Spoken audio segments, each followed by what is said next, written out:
The views and opinions expressed on this program are those of the participants and do not reflect the views of BronxNet or the program underwriters.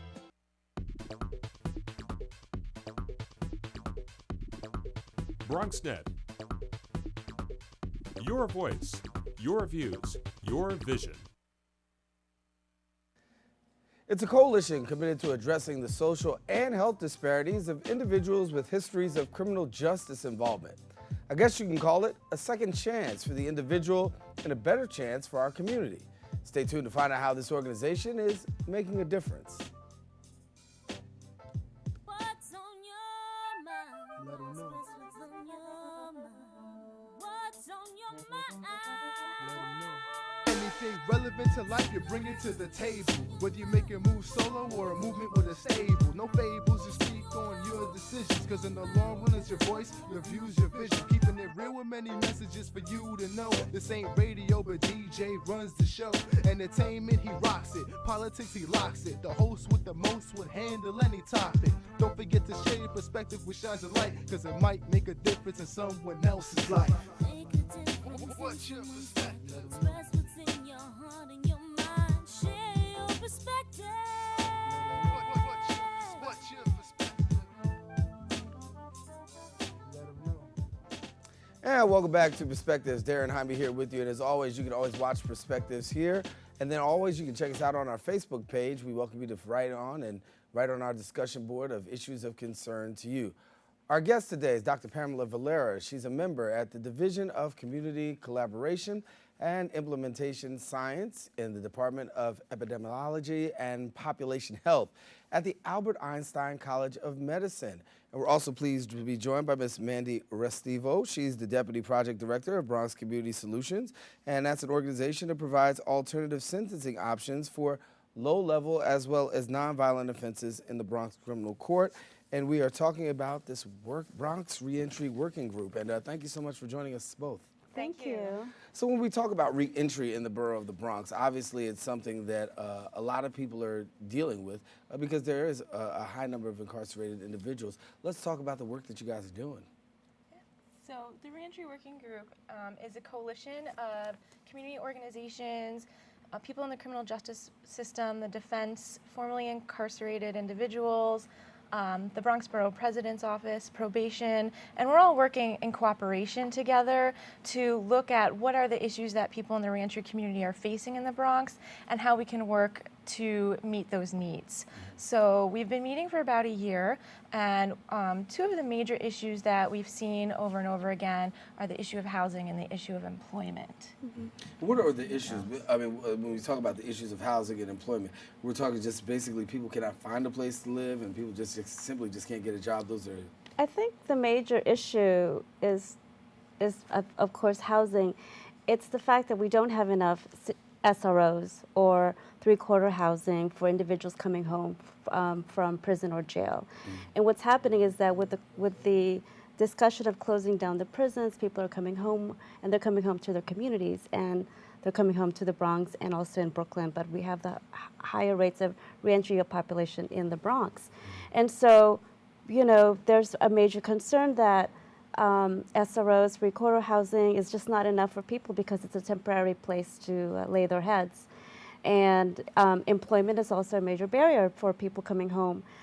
They have been trained, there's a lot of training provided to them in prison, a lot of skills, but unfortunately those skills are not translated to our economic system. Because you hear from people who say they've been in the system and now they're out, they get a whole lot of programs, get a whole lot of training inside and even outside as a means to employment.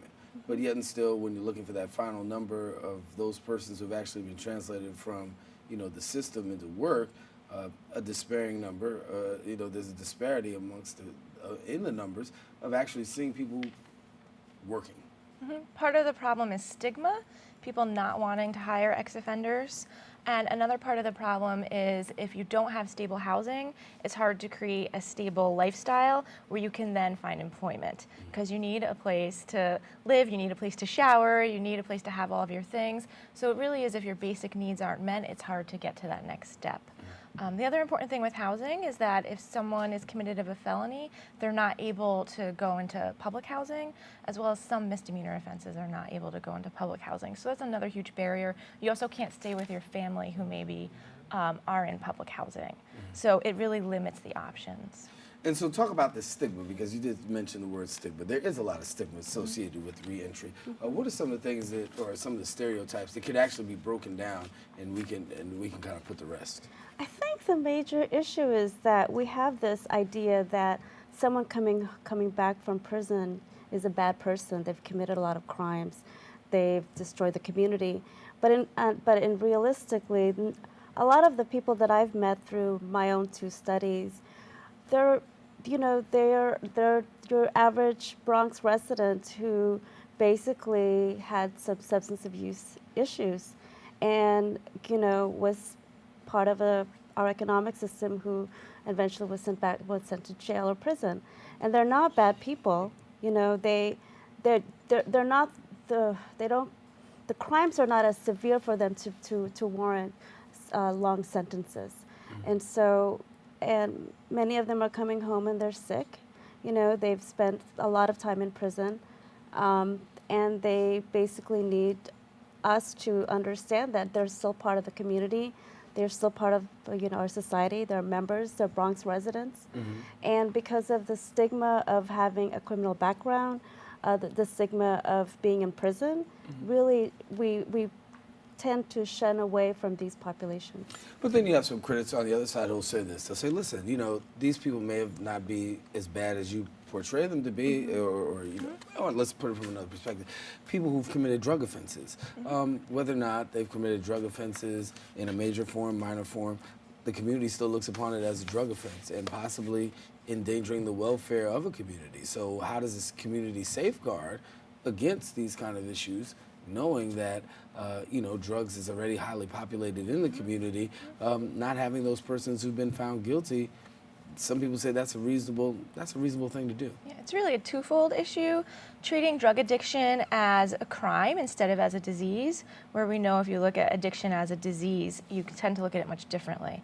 And the other part of it also is many people who get involved in the drug in using drugs or in selling drugs because of not having the ability to obtain employment. And you need to feed your family, you need to meet your basic needs, so they go basically into the black market doing illegal activities to support their families or to support themselves and eventually to support their habits. So if people have another way, if there is a way to have employment, to have a steady income, and to have a life that is one where they are empowered, one where they have control over it, where they can even easy everyday decisions. When you're incarcerated, you don't get to decide anything. So when you come out, it's really important to be in an environment where you can learn to make those healthy decisions. And employment is a huge factor in that. And what we find is that people do want to work, and that when they do work, they do a good job. I mean, if you can look at the Doe Foundation and the success that they've had in putting people to work in Manhattan, and we need things like that here in the Bronx. A little bit harder nowadays with the economy, given the fact that many Americans are being laid off in the area of reentry. Is it harder? Especially in the Bronx. I mean, our community is the poorest among all the counties. Unemployment is very high here. STD, HIV infection is very high. So, when you think about the Bronx, you don't think about people wanting to make a difference and wanting to change their behaviors and so forth. You think negative things about the Bronx. And so, yes, it is harder for people to come home from prison and or jail and to find a stable employment and to find housing that will give them the opportunity to lay their heads and have them seek the proper channels of working with their probation and their parole. So it is harder in the Bronx, and it is harder, and it's extremely more difficult because of our economy. You had recently a play and it dealt with the issue of reentry into the environment, talking about being locked up and then actually being, going into this whole reentry phase of trying to come back into the outside, coming back to the, to the outside world, and the adjustments that had to be made. Share with us a little bit about the play and what kind of reaction you got. Yeah, the play is The Castle, and it is all performed by formerly incarcerated individuals who have actually dealt with the process of being incarcerated and then coming home. And we actually had a number of youth who came to the performance, which was not what I expected, and they were really engaged. They asked a lot of questions. Every single person that was in the play had struggled with drug addiction, and the youth asked a lot of questions about drugs. You could tell that it was something that they didn't really understand. Why did you use drugs? Why did you become addicted? Why couldn't you stop? And the performers did a great job of responding to their questions.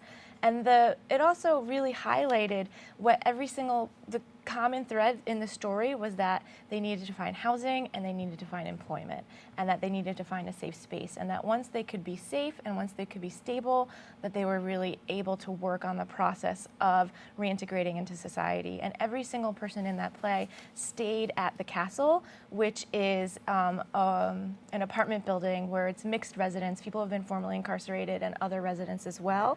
And every single person in that play stayed in the Castle and was able to have that stable housing as a foundation for their coming home process. I want to take a quick break and come back and get some more final information from you guys, how people can take part and how people can partner possibly with reentry, and knowing that this is available out there. Maybe somebody out there is watching, might want to get some additional information. So stay with us. We're going to take a quick break and come back with more right here on Perspectives when we return right after this. Thank you. Thanks. Great.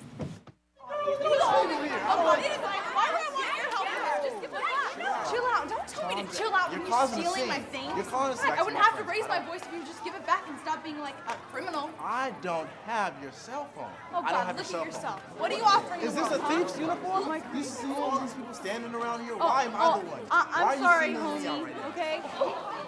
What? Don't make this a big deal. Just give it back, okay? Did you see me? Did Yeah, you see you me? know, I just know you took it. Where are Look your at yourself. witnesses? Look at Where are your yourself. witnesses? Look at yourself. Did you see me? Did you see me? Hey, you left us in the bathroom.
And welcome back to Perspectives. Darren Jaime here with you. Dr. Pamela Valera and Mandy Restivo, our guests here in studio, talking about the issue of reentry. And Dr. Valera, before the break, we were talking a little bit about, knowing some of the issues and things of that nature. But I know that you're working very hard to collect some data, particularly with the issue of reentry. Yes, so I have two major studies at the moment. One is a National Cancer Institute 5-year grant looking at health-seeking behaviors among men coming home after incarceration. And so one of the things that we do ask is around employment, housing, how many places have you stayed since you've been home. We ask around how people navigate the healthcare system as they return to the community. And then I also have another study looking at smoking behaviors among women coming home after incarceration. And the beauty of these two projects is that they get to know some of the programs and services that the Bronx community organizations offer by me giving them a brief resource directory. I also then start to send, depending on what the need is, start contacting my local networks and send referrals that way. And then finally, I inform them about the Bronx Reentry Working Group. You spoke about smoking for women after incarceration. Is this a big number that we're seeing? Yes, it's very high. It's about 80% of women coming home from incarceration smoke cigarettes. Wow.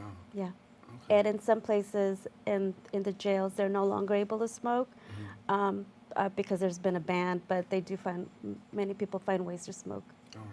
Mandy, for those people who might be watching right now, maybe they have somebody out there who wants to find out more about reentry, or they might have a loved one who's dealing with the struggles of reentry.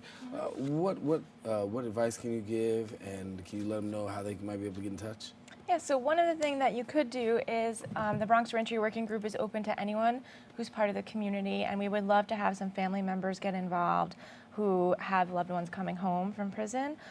So one thing that you could do is contact us via email, which we will have a website. We don't have one yet, and we're also creating a directory of all of the resources in the Bronx.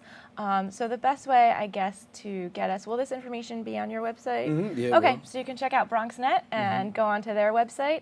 And one of the most important things in terms of supporting a loved one coming home is realizing that it's a process, that they're not going to be able to get everything together in just one day, and that it does take time, and that the most important thing really is love and acceptance, and that they will need just assistance navigating a new everyday life, that the difference between being incarcerated and being home is very stark and very different, and that normal everyday things might not feel so everyday. And I think keeping that awareness, as well as the awareness of all of the different rules and regulations that your loved one has to follow if they're on probation or parole. So to be supportive of their curfews or whatever it is that they need to do to not be a barrier towards them going to see their parole officer or them meeting their requirements to staying out of prison, because that's really important. All right, well, some helpful advice, Dr. Valeria Manning. Thank you so much for coming and joining us here on Perspectives. Thank you. All righty, we'll be right back right after this.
Hey, Shan.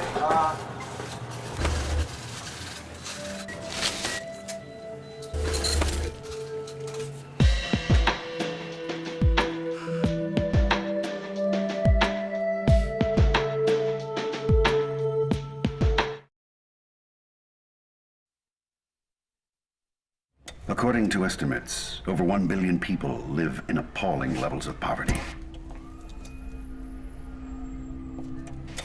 Denied even basic standards of food, water.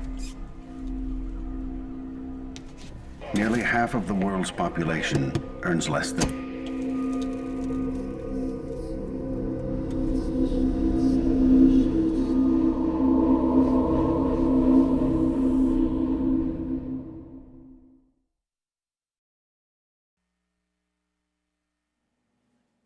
And welcome back. It's about all we have for this special edition of Perspectives. But before we wrap up, we want to look back at a very special guest. Susan Johnson Cook is being sworn in as the ambassador for international religious freedom for the United States of America, a high and lofty honor, the first African-American woman and first African-American, I should say, in the nation's history to actually serve in the post. She was here in our studios in last October talking about the confirmation hearings and just being appointed. Well, going from appointing to confirmed and now to sworn in, we now take a look back at our interview with her as she shares a little bit of the journey. But first off, let's talk about the matter at hand, because we know that something very major happened for you. You are nominated by the president, nominee for Ambassador at Large for International Religious Freedom, and that came at the hand of President Barack Obama. First of all, your reaction, because we know that you worked previously with the Clinton administration, now the opportunity to work with the Obama administration. Well, my reaction is that I'm honored to be nominated. To work with a sitting president would be quite an honor. I am awaiting Senate confirmation, so if confirmed, that I can come back and tell you what it's like to work with him. But it's certainly a joy coming from the Bronx and Harlem. To be a New Yorker down in Washington, it's always a great joy and a privilege. So I thank God for the privilege. And it's been a long journey for you. You talked about the Bronx, and you went from the Bronx to Washington, D.C. How has life changed for you, being that pastor in the Bronx and then working with a person like a President Clinton?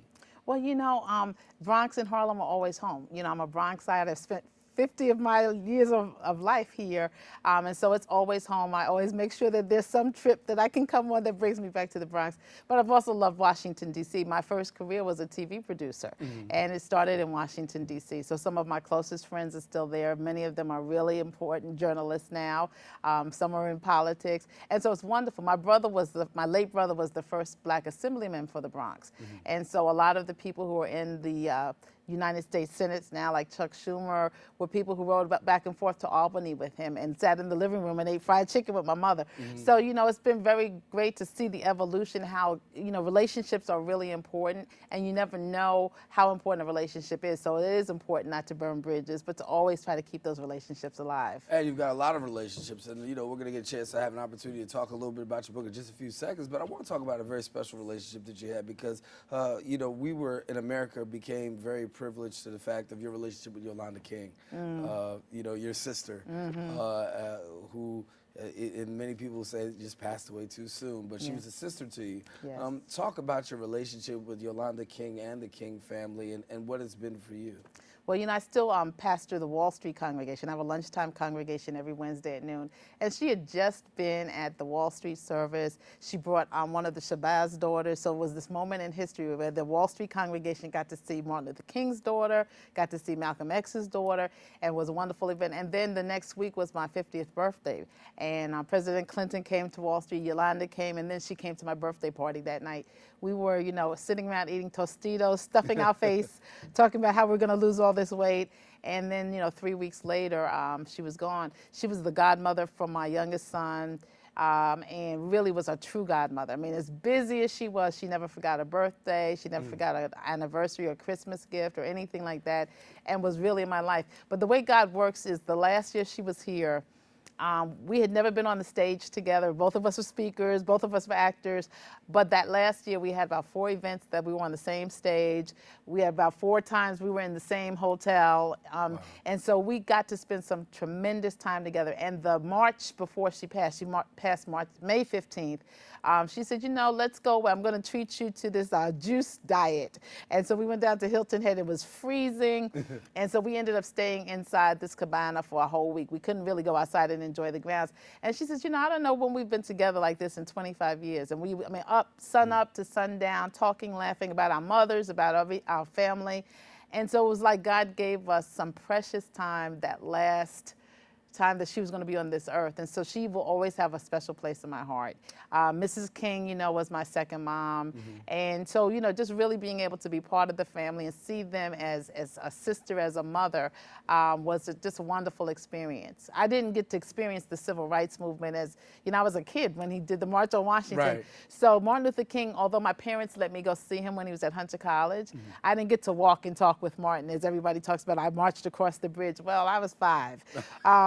But to, to have his daughter as my friend was just wonderful. And so because of that, I was embraced by the family.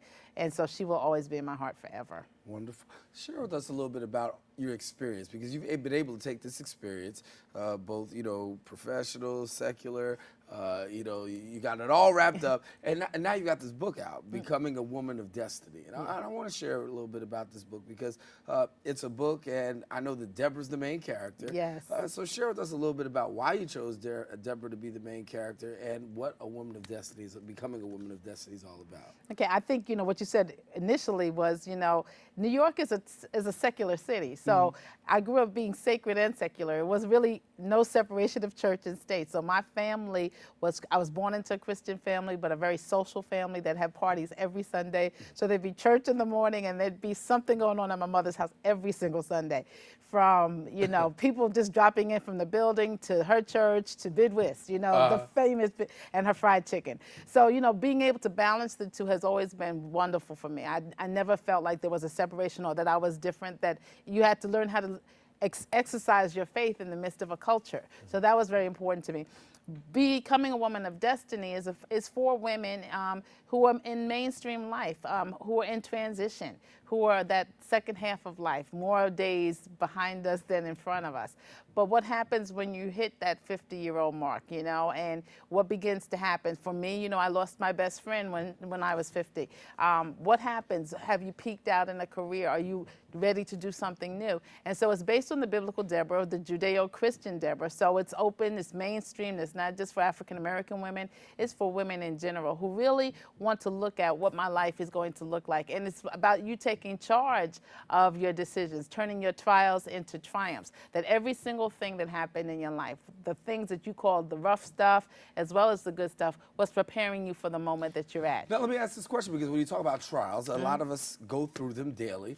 The key is those people who are able to succeed sometimes are the ones who are able to overcome their trials. Share with us a little bit about what insight you give in turning these trials into triumphs. Well, first of all, each chapter has a work, exercise, action step that you can take at the end of the chapter. It's built on 4 pillars: that there's community, there's action, there's spirituality, and there's intellect. So that is not to deny any of who you are. We're mind, body, and spirit. In fact, it is to embrace and enhance that. So some of the steps are very simple things about what I call destiny decisions. When you make a decision that I'm going to do me, that I've done the children, I've done the laundry, I've done the spouse, I've done school, I've done work, but now I'm going to do me. And I think that's an important decision that every woman needs to arrive at without guilt, unashamedly and unapologetically. So I'm going to take time for me. And simple steps like taking time to restore your soul. Deborah was a main protagonist of the story, was under the palm tree of Deborah. She learned time management and time discipline. So it said that she ruled between 2 holy cities, but instead of running over to Ramah and then coming back and then over to Bethel,